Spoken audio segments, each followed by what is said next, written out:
नमस्कार प्रिय विद्यार्थियों, आप सभी का मेरे YouTube चैनल में एक बार फिर से स्वागत है। आज के इस वीडियो में कक्षा 8 के गणित विषय की प्रश्नावली 3.4 को हल करना सीखेंगे। इससे पहले इस प्रश्नावली के 4 वीडियो अपलोड किए जा चुके हैं। यदि आपने वो वीडियो नहीं देखे हैं तो उनको प्ले लिस्ट से जाके आप देख सकते हैं। चलिए शुरू करते हैं प्रश्नावली 3.4। प्रश्न संख्या 2, उन सभी चतुर्भुजों की पहचान करके बताइए कि जिनके अंदर पहला क्या है, चारों भुजाएं बराबर लंबाई की हो। अपने इन सभी चतुर्भुजों की विशेषताएं पढ़ चुके हैं। चारों भुजाएं बराबर लंबाई की हो उस चतुर्भुज को क्या कहते हैं। तो सबसे पहले अपन देखते हैं कि चारों भुजाएं बराबर लंबाई की किन किन चतुर्भुज में होती है। तो एक तो वर्ग है, वर्ग में क्या होती है, चारों भुजाएं क्या होती है, बराबर लंबाई की होती है।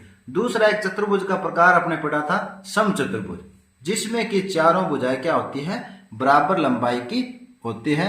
तो आपका उत्तर क्या आ जाएगा, वर्ग व समचतुर्भुज ऐसे चतुर्भुज है जिसमें चारों भुजाएं क्या होती है, बराबर लंबाई की होती है।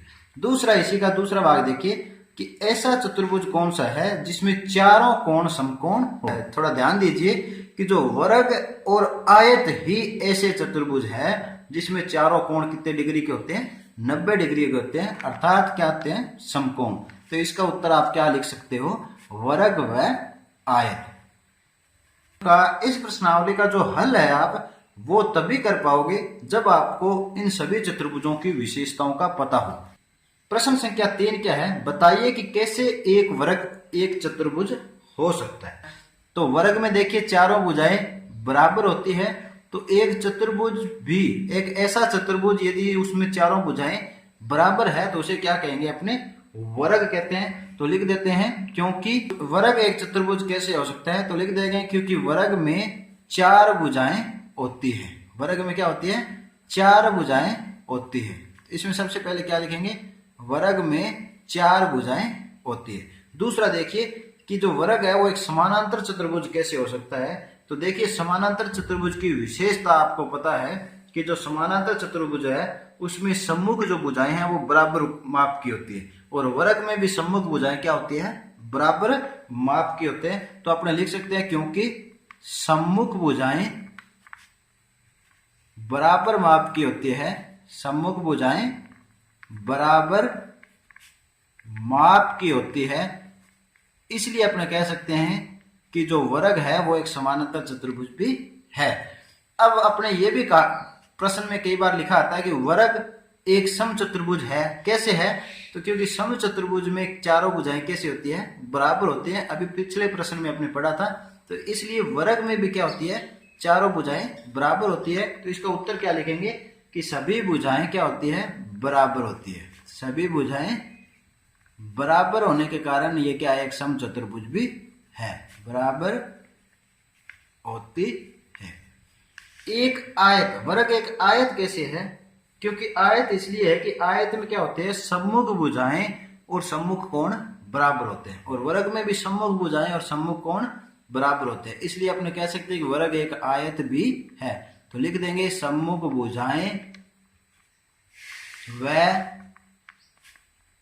सम्मुख कोण बराबर होते हैं, इसलिए अपने इसको क्या कह सकते हैं कि जो वर्ग है वो एक आयत है। प्रश्न संख्या 4 है, एक चतुर्भुज का नाम बताना है जिसके विकिरण, अब ये भी अपनी विशेषता में आया हुआ है कि एक दूसरे को समद्विभाजित करते हैं। ऐसे चतुर्भुज कौन कौन से हैं जिसमें विकिरण दोनों एक दूसरे को क्या है, बराबर भागों में काटते हैं। तो देखिए सबसे पहले बात करते हैं अपने वर्ग की। वर्ग में भी जो विकिरण है वो एक दूसरे को समद्विभाजित करते हैं। आयत में भी विकिरण है वो क्या करते हैं, एक दूसरे को समद्विभाजित करते हैं। और फिर अपने बात कर सकते हैं समचतुर्भुज की, कि समचतुर्भुज में जो विकिरण है वो भी एक दूसरे को 2 समान भागों में बांटते हैं। और एक चतुर्भुज और है जिसमें भी विकिरण क्या होते हैं, एक दूसरे को समद्विभाजित करते हैं, उसका क्या नाम है, समानांतर चतुर्भुज। समानांतर चतुर्भुज में भी विकिरण क्या होते हैं, एक दूसरे को 2 समान भागों में बांटते हैं।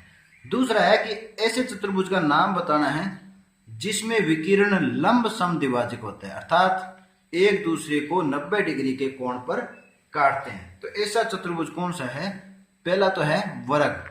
वर्ग में जो विकिरण है वो एक दूसरे को 90 डिग्री पे काटेंगे, अर्थात लंब समद्विभाजक होंगे। यानी कि एक विकिरण दूसरे पे क्या होता है? लंब होता है। दूसरा ऐसा ही चतुर्भुज और है वर्ग का, जिसे अपने क्या कहते हैं? समचतुर्भुज। समचतुर्भुज में भी जो विकिरण है वो लंब समद्विभाजक होता है। अब ऐसा चतुर्भुज का नाम बताना है जिसमें दोनों विकिरण बराबर हो। अब विकिरण दोनों में सिर्फ दो ही चतुर्भुज ऐसे हैं जिसमें विकिरण बराबर होते हैं। वो कौन कौन से हैं? एक तो वर्ग व आयत। वर्ग और आयत दोनों में विकिरण क्या होते हैं? एक दूसरे के, दोनों जो विकिरण है वो आपस में बराबर होते हैं। प्रश्न संख्या 6 देखिए, एबीसी एक समकोण त्रिभुज इस चित्र में दिया हुआ है और बिंदु और ओ है वो समकोण त्रिभुज के जो कोण है सम्मुख भुजा का मध्य बिंदु है। ओ क्या है? ए सी का मध्य बिंदु है। बताइए कि कैसे ओ ए बी और सी से बराबर दूरी पे। तो इसे हल करने के लिए क्या करना है कि जो भुजा बी सी है ए से भी इतनी ही दूरी की एक रेखा खींचेंगे जितनी भुजा बी सी की लंबाई है, और ए बी की लंबाई है उतनी क्या करेंगे? इसको ए सी से मिला देंगे। तो ये देखिए एक आकृति, यहाँ बिंदु ए बी सी और डी दे देते हैं। तो यहाँ एक आकृति किसकी बन जाती है? एक चतुर्भुज की बन जाती है, और ऐसे चतुर्भुज को क्या कहते हैं? अपने आयत कहते हैं। अब अपने को बताना क्या है कि जो बिंदु ओ है वो ए बी और सी से बराबर दूरी पे कैसे है। तो अपने एक विकिरण और खींच लेते हैं, बी डी, विकिरण बी डी। अब आपको पता है कि जो आयत में विकिरण है वो दोनों विकिरण क्या होते हैं? बराबर होते हैं और एक दूसरे को समद्विभाजित करते हैं। अभी विशेषता पड़ी है। इसका अर्थ ये हुआ कि जो बिंदु ओ है वो ए बी और सी दोनों तीनों से समान दूरी पे है। तो लिख देते हैं हल, क्योंकि चित्र में त्रिभुज, अब दो त्रिभुज बन गए ए बी सी और दूसरा त्रिभुज है ए डी सी। त्रिभुज ए बी सी व त्रिभुज ए डी सी में देखिए ए सी विकिरण किसके बराबर है? बी डी विकिरण के बराबर होता है। और ये कैसे पता लगा?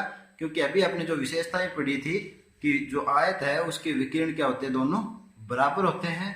और दूसरी विशेषता क्या होती है? चूंकि आकृति कैसी बन गई? आकृति आयत है। आकृति क्या है? आयत है। ये जो रेखा खींची वो काल्पनिक खींची है इसे सिद्ध करने के लिए। तो ये काल्पनिक रेखाओं को अगर देखें पूरे को सामूहिक रूप से तो आकृति कैसी है? आयत है। और आयत में क्या होता है? और आयत में दोनों विकिरण परस्पर, और आयत में दोनों विकिरण परस्पर समद्विभाजित होते हैं। अब देखिए जब दोनों विकिरण परस्पर समद्विभाजित होते हैं तो बी से ये उतना ही दूर है जितना डी से है, और ए से ये उतना ही दूर है जितना ओ से सी है। और ये दोनों विकिरण आपस में बराबर होते हैं तो इसलिए बिंदु भी क्या होंगे? आपस में बराबर होंगे। अतः बिंदु ओ ए बी व सी से बराबर दूरी पर है। इस तरह से इसे हल करना है। तो उम्मीद करता हूं कि आज के वीडियो में समझाए गए सभी प्रश्न आपको अच्छी तरह समझ आए होंगे। आज ये प्रश्नावली 3 आपके इस वीडियो तक पूरी कंप्लीट हो जाती है। यदि ये वीडियो आपको अच्छा लगे तो अपने दोस्तों में लाइक और शेयर जरूर करें। तो आज के लिए इतना ही, मिलते हैं नेक्स्ट वीडियो में नए टॉपिक के साथ, नई प्रश्नावली के साथ। तब तक के लिए धन्यवाद।